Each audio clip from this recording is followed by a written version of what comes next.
আসসালামু আলাইকুম।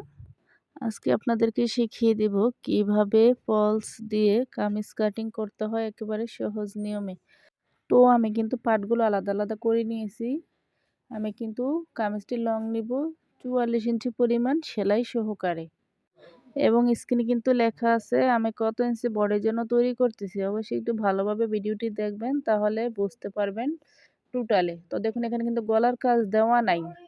এখানে আমরা কিন্তু খুব সহজেই কামিজটি ছোট বড় করে নিতে পারবো এবং এখানে নিচের কাজটা কিন্তু ঠিক থাকবে। নিচের কাজটা ঠিক রেখে আমরা উপরের দিক থেকে কাটিং করে নিব। তো দেখুন এভাবে আমাদেরকে ২ ভাঁজ দিয়ে প্রথমে নিতে হবে। এটি কিন্তু কামিজের সামনের পার্ট। আমরা যদি একটি কামিজ কাটিং করি তাহলে আমাদেরকে কিন্তু মনে রাখতে হবে কামিজের সামনের পার্টটাই কিন্তু ভালোভাবে কাটিং করতে হবে মাপজোপ দিয়ে। তাহলে ইজিভাবে কিন্তু পিছনের পার্টটাও কাটিং করা যাবে। তো দেখুন এখানে ইঞ্চি টিপটা এভাবে ধরে লংয়ের মাপটা নিব। এখানে ৪৭ ইঞ্চি পরিমাণ কিন্তু লং আছে। এতটুকু আমাদের প্রয়োজন নাই। আমাদের কিন্তু ৪৩ ইঞ্চি পরিমাণ লং নিতে হবে। তো দেখুন আমরা নিচের কাজটা ঠিক রেখে আমরা উপরের থেকে বাকি কাপড়টুকু কাটিং করে নিব। তো এভাবে ইঞ্চি টিপটা ধরে আমরা নিচ থেকে কিন্তু মাপটা ধরবো। যেহেতু আমাদের নিচের কাজটা ঠিক থাকবে, তাহলে এখান থেকে ৪৩ ইঞ্চি পরিমাণ এভাবে মার্জিন করব। উপরের দিক থেকে আমরা এভাবে কমিয়ে নিব।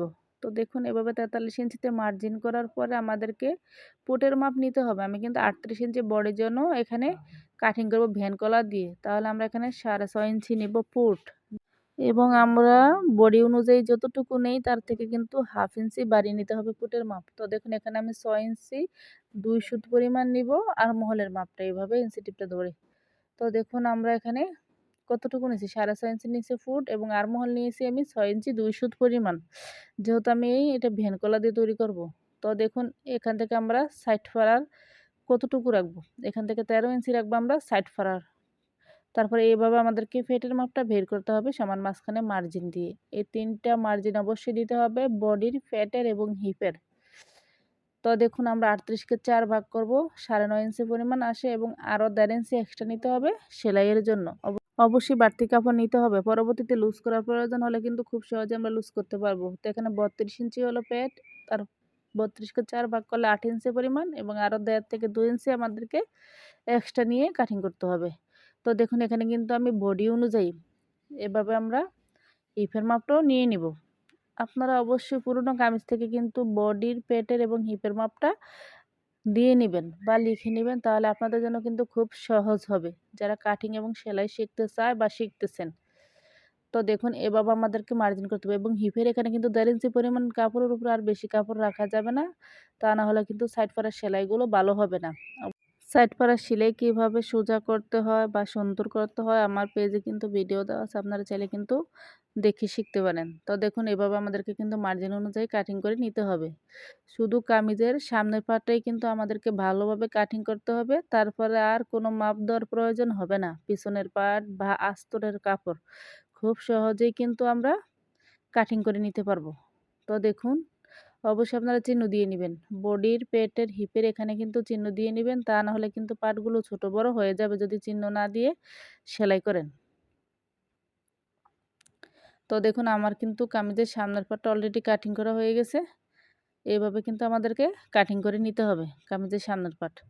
তো দেখুন এটা কিন্তু পিছনের পার্ট। এভাবে ২ ভাঁজ করে রাখতে হবে এবং আটকানো অংশ কিন্তু আমার দিকে রাখতে হবে। রাখার পরে এভাবে কামিজের সামনের পার্টটা বসিয়ে জাস্ট শুধু বসিয়ে দিতে হবে। আর কোনো মাপ দেওয়ার প্রয়োজন নাই।